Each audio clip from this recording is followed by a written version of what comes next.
എല്ലാവർക്കും ജീവിച്ചിരിക്കുന്നവരെയും മരണപ്പെട്ടു പോയവരെയും സ്മരിച്ചുകൊണ്ട് അവരിൽ ഏവരിലുമുള്ള ആ ദിവ്യാംശത്തെ സ്മരിച്ചുകൊണ്ട്, ആത്മാവിനെ സ്മരിച്ചുകൊണ്ട് എല്ലാവർക്കും പ്രണാമം. ലോകത്തിൽ നടക്കുന്ന ജന്മങ്ങൾ, മനുഷ്യജന്മം എല്ലാ മതപരമായും സർവ മതങ്ങളിലും എല്ലാ മതങ്ങളിലും പെട്ടിട്ടുള്ള ജന്മങ്ങളും എല്ലാം മനുഷ്യ ജന്മങ്ങളാണ്. അത് പിന്നീട് ഓരോരോ മതങ്ങളിൽ ജനിക്കുമ്പോൾ ആ മതത്തിൻ്റേതായിട്ടുള്ള ഭാഗമായി പിന്നീടാണ് മാറ്റുന്നത്. അങ്ങനെ മതം മനുഷ്യൻ ഉണ്ടാക്കിയതാണെന്നുള്ളൊരു ബോധം എല്ലാവരിലും വേണ്ടതാകുന്നു. എല്ലാ മതങ്ങളും. ഹൈന്ദവ മതം പറയുന്നു, ഹൈന്ദവ മതം സംസ്കാരമാണ്, അതൊരു മതമല്ല. അതൊരു പ്രകാരം ചിന്തിക്കുമ്പോൾ ഹൈന്ദവ മതം സംസ്കാരം തന്നെയാണ്. ഹൈന്ദവ മതത്തിന് പ്രത്യേകം ഒരു ആചാര്യനെ സ്ഥാപിച്ചിട്ടില്ല. എല്ലാവരെയും അവരവർക്ക് എന്താണോ വേണ്ടത് അത് തിരഞ്ഞെടുത്തുകൊണ്ട് അതിനെ ആദരിച്ചുകൊണ്ട് മുന്നോട്ട് പോകുവാനുള്ളതായിട്ടുള്ളൊരവകാശം എല്ലാവരിലും നിക്ഷിപ്തമായിട്ടുള്ളതാണ്. അത് ഇന്നലെ എങ്ങനെ ആയിരുന്നു എന്ന് ചിന്തിച്ചു കൊള്ളാതെ എല്ലാവരും, എല്ലാ ഹൈന്ദവ സഹോദരന്മാരും അവരവരുടെ ആരാധനകളും ആരാധനാ പ്രക്രിയകളും മനുഷ്യനും യുക്തിക്കും വ്യക്തിക്കും മനുഷ്യകുലത്തിനും സമൂഹത്തിനും യാതൊരു തരത്തിലുള്ള ദോഷങ്ങളും ഇല്ലാത്തതായി മാറണം എന്ന് പറയുന്നു. നമ്മൾ ചെയ്യുന്ന ഓരോ പ്രവർത്തനങ്ങളും യുക്തിക്കും വ്യക്തിക്കും സമൂഹത്തിനും ചേരുന്നതായി തീരണം എന്ന് പറയുന്നു. അങ്ങനെ ചെയ്യുന്ന ഓരോ കർമ്മങ്ങളും ഓരോ ജോലിയും എല്ലാം പൂജ തന്നെയാണെന്നറിയണം. അവനവൻ ഒരു ക്ഷേത്രത്തിൽ പൂജിക്കുന്നവൻ മാത്രമല്ല ഈശ്വരനുമായി ബന്ധപ്പെട്ടവനെന്നറിയണം. ആ പുരോഹിതൻ മാത്രമാണ് ഈശ്വരനോടടുത്തവൻ അറിയുന്നവൻ ശരിക്കും അറിവില്ലാത്തവനാണെന്നറിയണം. കാരണം ഒരു മനുഷ്യനിൽ സ്നേഹവും വാത്സല്യവും കരുണയും കാരുണ്യവും ഉണ്ടെങ്കിൽ അപ്രകാരം അവൻ എല്ലാ കാര്യങ്ങളെയും കണ്ടു മനസ്സിലാക്കി ആയതിലൂടെ മുന്നോട്ട് പോകുന്നു എങ്കിൽ അവൻ ഈശ്വരന് ഏറ്റവും പ്രിയപ്പെട്ടവനാണെന്ന് പറയുന്നു.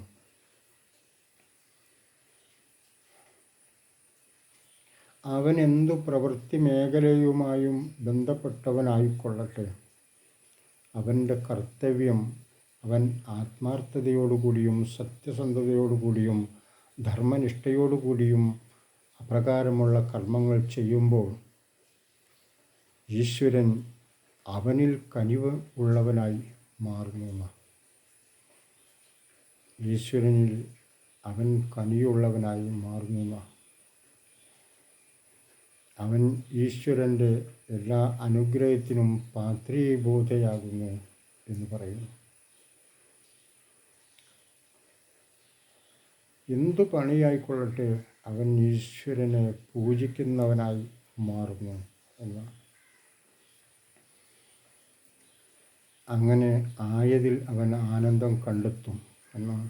അവൻ്റെ കർത്തവ്യം സത്യസന്ധത വെച്ചു പുലർത്തിക്കൊണ്ട് ആരൊക്കെയാണോ ഈ ഭൂഖണ്ഡത്തിൽ ജീവിച്ചിരിക്കുന്നത് അവൻ്റെ ആ നന്മയോട് കൂടിയിട്ടുള്ള ജനസമൂഹത്തിനും എല്ലാ മനുഷ്യകുലത്തിൻ്റെയും വളർച്ചയ്ക്കുതകുന്ന അവരുടെ ജീവിത സാഹചര്യവുമായി ബന്ധപ്പെട്ടിട്ടുള്ള ഏത് കാര്യങ്ങളായിരിക്കും ഇരുന്നു കൊള്ളട്ടെ, അവൻ ആത്മാർത്ഥതയോടുകൂടി എന്ത് കാര്യങ്ങൾ ചെയ്തു കൊണ്ടാലും ദാനധർമ്മനിഷ്ഠയും സത്യസന്ധതയും വെച്ച് പുലർത്തി ചെയ്യുന്ന കർമ്മങ്ങൾ ഈശ്വരനിൽ ചെന്നെത്തുന്നു എന്ന് പറയുന്നു. അതെനിക്കുള്ള പൂജയായിത്തീരുന്നു എന്ന് ഈശ്വരൻ പറയുന്നു. അതെനിക്കുള്ള അഭിഷേകമായി മാറുന്നു എന്ന് പറയുന്നു. അവന് അപ്രകാരമുള്ള ആളുകളിൽ ഞാനെന്നോ നീയെന്നോ ഇല്ലാതെ കണ്ട് അവൻ വിരാജിക്കുന്നു. അപ്രകാരമുള്ളവനിലെ ഈ കനിയും ദയാവായ്പും വാത്സല്യവും കരുണയും കാരുണ്യവും നിലനിർത്തിക്കൊണ്ട് വെച്ച് പുലർത്തിക്കൊണ്ട് അവന് കർമ്മങ്ങൾ ചെയ്യാൻ പറ്റുന്നു. അങ്ങനെ ചെയ്യണമെങ്കിൽ നമ്മളിലുള്ള പോരായ്മകൾ നമ്മൾ കണ്ടെത്തിക്കൊണ്ട് എന്തെല്ലാം പോരായ്മകളാണോ നമ്മുടെ ജീവിതത്തിൽ നമ്മൾ നമ്മൾ ചെയ്യുന്ന എല്ലാ കർമ്മങ്ങളിലും ഏതേത് തലത്തിലുള്ള തെറ്റുകുറ്റങ്ങളാണോ നമ്മുടെ ജീവിതത്തിൽ നിലകൊള്ളുന്നത്, ഇന്നലെ എന്തെല്ലാമായി ഉണ്ടായോ എന്നതിനെക്കുറിച്ച് ചിന്തിക്കേണ്ടതില്ല. എനിക്ക് ഇപ്പോൾ എന്തെല്ലാം തരത്തിലുള്ള പോരായ്മകളാണോ എൻ്റെ പ്രവർത്തനങ്ങളിലും ചിന്തകളിലും വാക്കുകളിലും നിലകൊള്ളുന്നത്, എനിക്ക് ദോഷമായി ഭവിക്കുന്നതായിട്ടുള്ള, എനിക്ക് അനുഗ്രഹങ്ങളോ ഉപകാരങ്ങളോ ഇല്ലാത്തതായിട്ടുള്ള എന്ത് ചിന്തകളോ പ്രവൃത്തികളോ കാര്യങ്ങളോ ആണോ ഞാൻ ചെയ്തുകൊണ്ടിരിക്കുന്നത്, അത് ഞാൻ തിരിച്ചറിയണം എന്ന് പറയുന്നു. അങ്ങനെ ഓരോരുത്തരും അപ്രകാരമുള്ളൊരു ചിന്ത ഏവരിലും വേണ്ടതാകുന്ന വേണ്ടാത്തതായിട്ടുള്ള സർവ്വ കാര്യങ്ങളിൽ നിന്നും എല്ലാവരും വിട്ടു നിൽക്കണം, മാറി നിൽക്കണം എന്ന് പറയുന്നു. അത് മതപരമായാലും വർഗപരമായാലും വർണ്ണപരമായാലും ജാതിപരമായാലും അപ്രകാരമുള്ള കർമ്മപരിപാടികളിൽ നിന്നും വിട്ടു നിൽക്കണം എന്ന് പറയുന്നു. മനുഷ്യകുലത്തിനും തനിക്കും മനുഷ്യകുലത്തിനും തൻ്റെ സഹോദരങ്ങൾക്കും സഹോദരിമാർക്കും ചേട്ടനനിയന്മാർക്കും കുടുംബങ്ങൾക്കും നാട്ടുകാർക്കും നാട്ടിലുള്ളവർക്കും ദോഷം വരത്തക്ക രീതിയിലുള്ള ഒരു പ്രവർത്തനങ്ങളും ആരും ചെയ്യാൻ പാടില്ല, രഹസ്യമായോ പരസ്യമായോ എന്ന് പറയുന്നു. അതെല്ലാം ഏതൊരുവനായിരുന്നാലും അവൻ്റെ നാശത്തിൽ ചെന്നെത്തും എന്നും പറയപ്പെടുന്നു. അശുദ്ധമായിട്ടുള്ള എല്ലാ ചിന്തകളിൽ നിന്നും നമുക്ക് മുക്തി വേണ്ടതായിട്ടുണ്ടെന്ന് പറയുന്നു.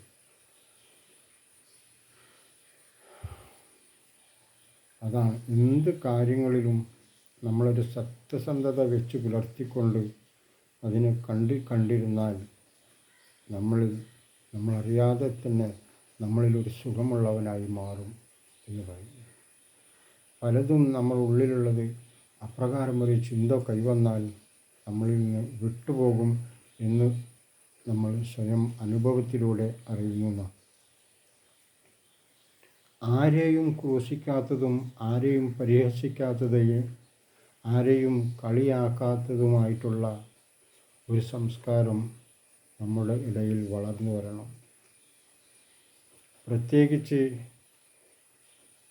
ചില ആളുകളെ കണ്ടാൽ കുറ്റം പറയുകയും കളിയാക്കുകയും അല്ലെങ്കിൽ ഇവരുടെ ഒരു പ്രക്രിയ ഇവർക്ക് സ്ഥിരം അല്ലെങ്കിൽ ഇവരുടെ ഒരുപാട് സമയങ്ങളിൽ ഇവരിത് നിരീക്ഷിച്ചു കൊണ്ടിരിക്കുന്നവരാവാം.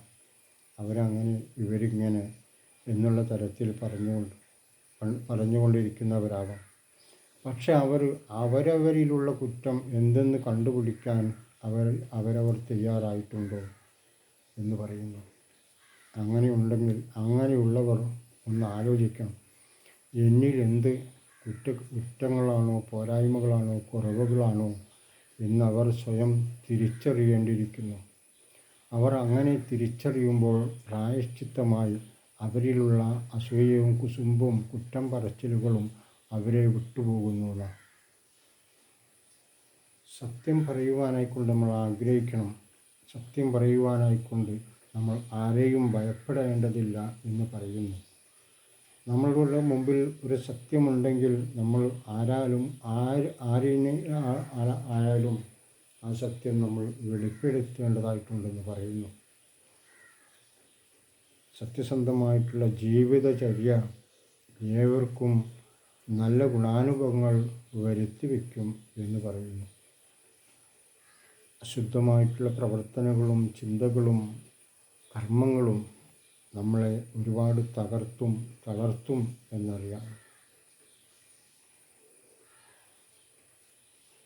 ഞാനൊരു 5000 കൊല്ലം മുമ്പ് ജീവിച്ചിരുന്ന ആളാണ്. പിന്നീടും ഞാൻ ജീവിച്ചിട്ടുണ്ട് പല തവണകളിലായി. ഇന്നും ഞാൻ ജനിച്ചു, ഞാനിരിക്കുന്നു.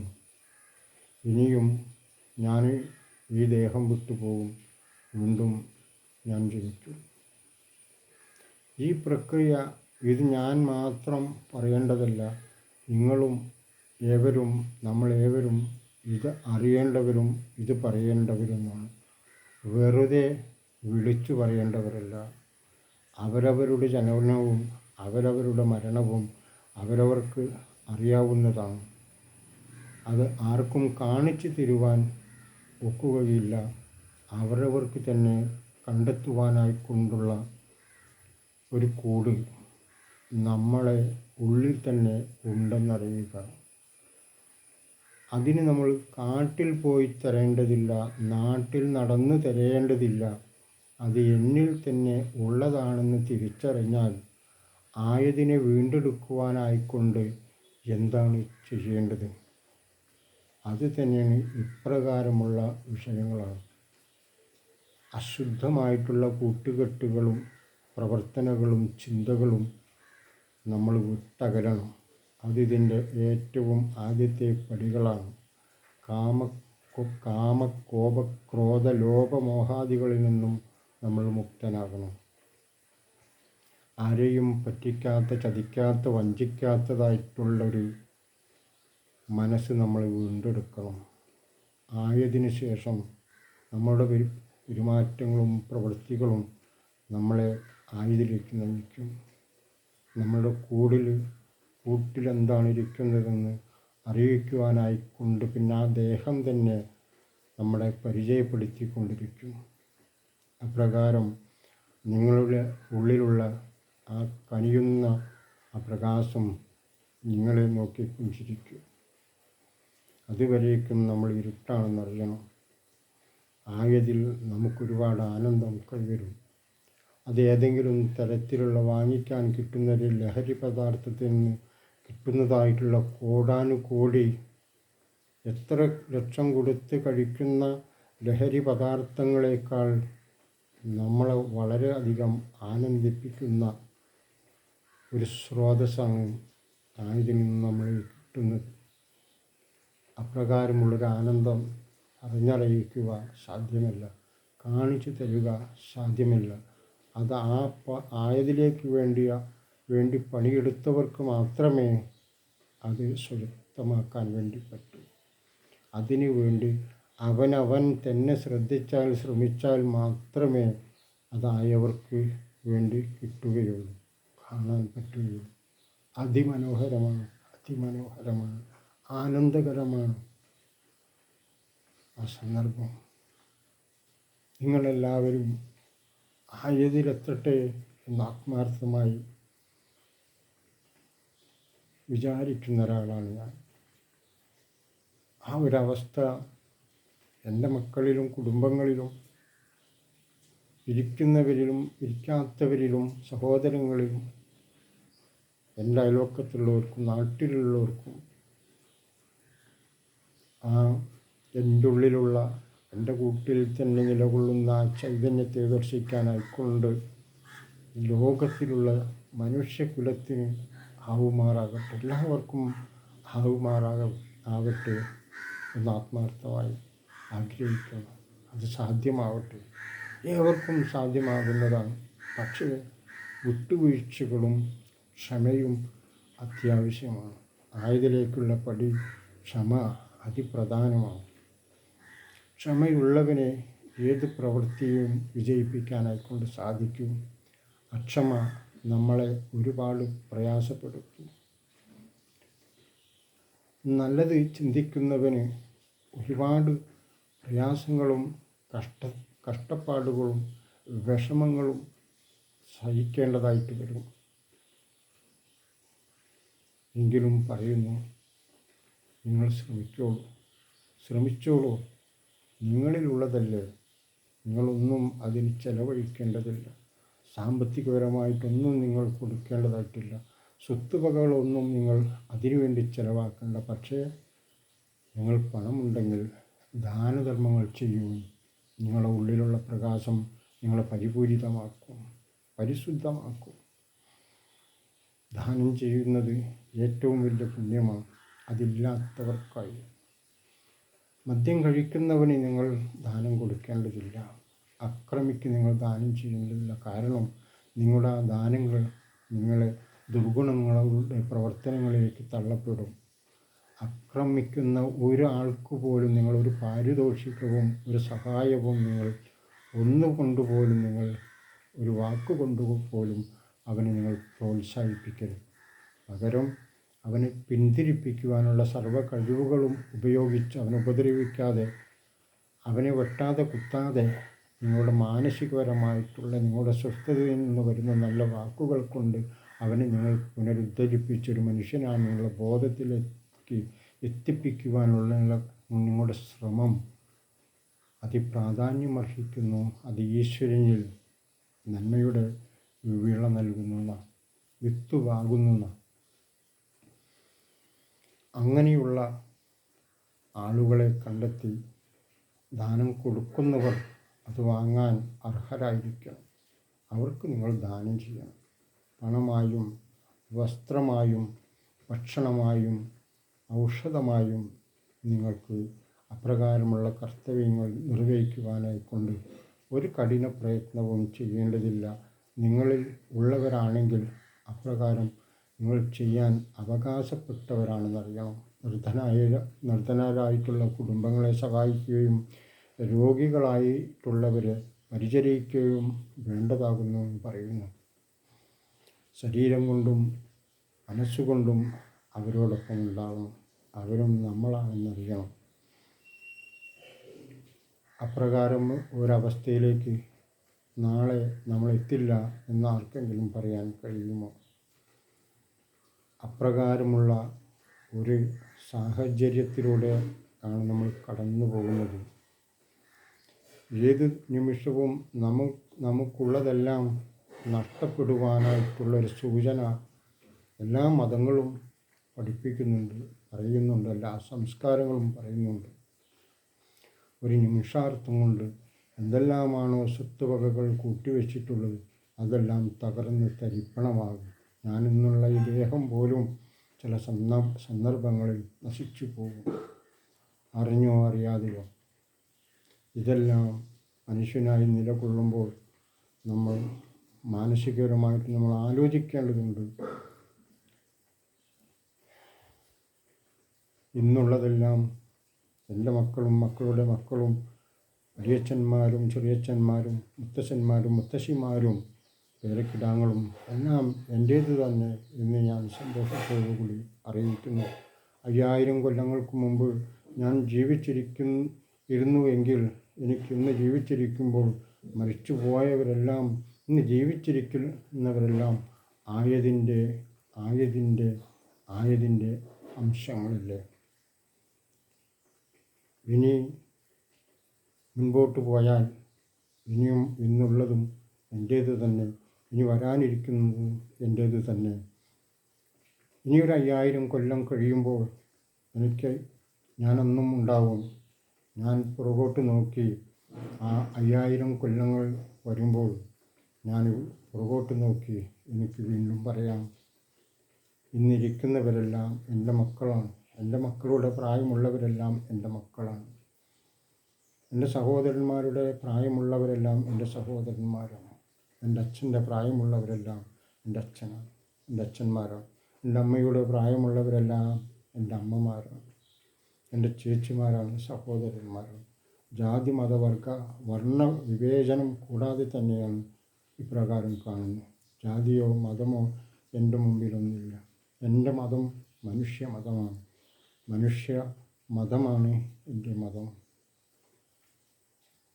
ഏവർക്കും ജീവിച്ചിരിക്കുന്ന എല്ലാവരെയും ലോകഭൂഖണ്ഡത്തിലുള്ള ഏവരെയും സ്മരിച്ചുകൊണ്ട്, എല്ലാ ജീവജാലങ്ങളെയും സ്മരിച്ചുകൊണ്ട്, ഇന്ന് പോയിട്ടുള്ളവരെയും ഇന്നലെ പോയിട്ടുള്ളവരെയും അറിഞ്ഞും അറിയാതെയും മരിച്ചു പോയിട്ടുള്ള എല്ലാവരെയും ഈ കാലമത്രയ്ക്കും പോയ കാലത്തോളം ആരെല്ലാമോ പോയി, ഇരിക്കുന്നത് ആരൊക്കെയാണോ ഇനി വരാനിരിക്കുന്നത് ആരൊക്കെയാണോ അവരെയെല്ലാം സ്മരിച്ചുകൊണ്ട് നല്ലൊരു ആത്മപ്രണാമം.